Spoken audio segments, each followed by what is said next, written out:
क्या ये तीसरे विश्व युद्ध की आहट है? इन्हीं सवालों को लेकर मैं जेके बंसल सर का रुख कर लेती हूँ। बंसल सर, एक तो ये जो सुखबुगाहट अभी चल रही है, इन पर रिएक्शन दीजिएगा। साथ ही साथ जो इससे पहले रिपोर्ट से पहले हमने ब्रेकिंग दिखाई थी कि अमेरिका ने सीधे जंग में उतरने से इनकार कर दिया है, इसका मतलब क्या समझें? क्या चीन की तरह निकला क्या अमेरिका भी?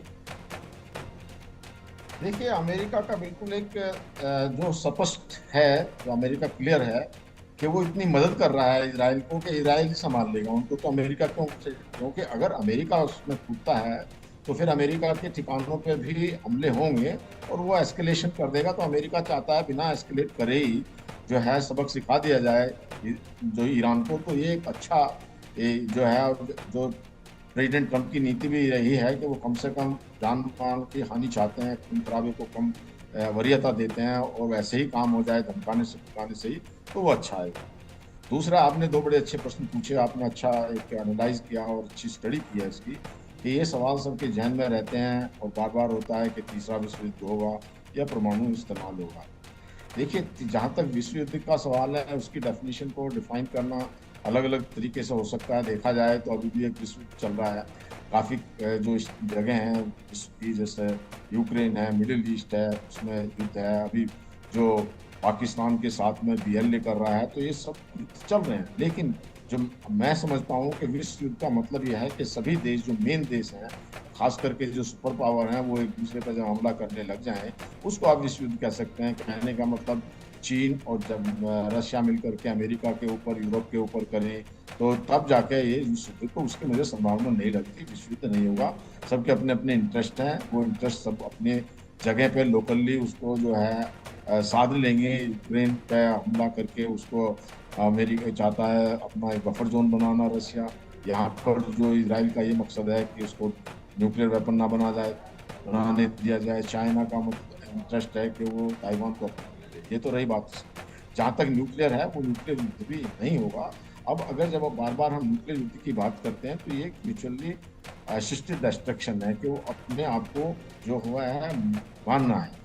अब जहाँ तक न्यूक्लियर युद्ध की जो बार बार बात करते हैं, देखिए, युद्ध में जो जितने भी एक्सप्लोजिव डिवाइस हैं, बॉम्ब वगैरह हैं, उनके दो इफेक्ट होते हैं। एक तो ब्लास्ट, जिससे फट जाती हैं चीज़ें, और दूसरी फायर का। तो जो न्यूक्लियर वेपन है उसमें थोड़ी सी ज़्यादा हो जाती है, काफ़ी ज़्यादा हो जाती है, जिसमें जो रशिया ने कहा, जो उनके ओरोसोनिक जो मिसाइल है, वो काफ़ी उसका इफेक्ट और ब्लास्ट और हीट इफेक्ट बहुत ज़्यादा है। अब आता है रेडिएशन। तो रेडिएशन से कोई डैमेज, जो मटेरियल चीज़ें नहीं होती, रेडिएशन से डैमेज होती है जनता। अगर आपको जनता को मारना है या उनको परेशान करना है या उनके ऊपर इफेक्ट डालना है, तब जाकर रेडिएशन का इफेक्ट एक्यूट भी होता है, क्योंकि बॉडी के हर सिस्टम को ये इफेक्ट करता है। ब्रेन ले लीजिए, लिवर ले लीजिए, किडनी ले लीजिए, लंग्स ले लीजिए, और उसमें ब्लड में मुश्किल एक हफ्ते के अंदर ही आदमी की जान चली जाती है कि वो रेडिएशन को एक्सपोज हो जाता है। अगर क्रोनिक रेडिएशन हो जाता है तो उसमें genetic damage, cancer, cataract, lung fibrosis और जो चलता रहता है सर। तो इसको एक मानव त्रासदी है। और इसमें सबसे बड़ी बात यह भी होती है कि अगर आप जैसे मान लिया रशिया यूक्रेन के ऊपर डालता है, बॉर्डर क्लोज में है, हवा अगर रशिया की तरफ चलती है, तो वो उसका रेडिएशन का इफेक्ट उनकी तरफ को भी जाएगा।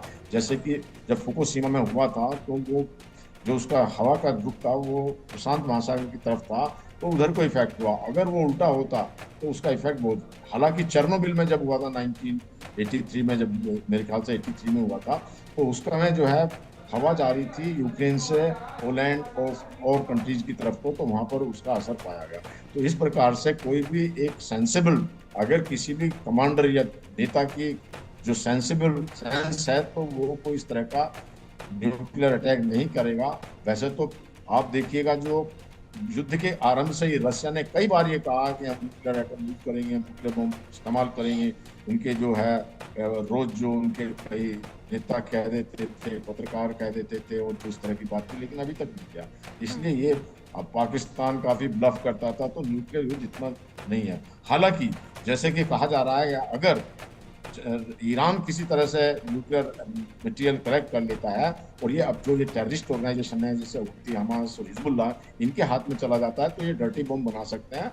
और डर्टी बम जो है एक नॉर्मल बम की तरह से होता है, उसके अंदर न्यूक्लियर मटेरियल मिला दिया जाता है जिससे कि उसमें एक्यूट इफेक्ट भी नहीं होते, ज्यादातर क्रॉनिक इफेक्ट होते हैं क्योंकि रेडिएशन का लेवल कम होता है। लेकिन रेडिएशन का नाम सुन के पैनिक हो जाता है जनता, लोग वहां से भागने लगती है और हर तरह के प्रॉब्लम हो जाते हैं। आपने देखा होगा कि जब इस तरह की बातें आ रही तो यूरोप में आयोडीन को बतवा दिया गया था कि आयोडीन इसके न्यूक्लियर रेडिएशन के इफेक्ट को, थायराइड को बचाने के लिए आयोडीन बढ़ाया, डिस्ट्रीब्यूशन में कलेक्ट कर लिया था, बंकर बनाने शुरू हो गए थे।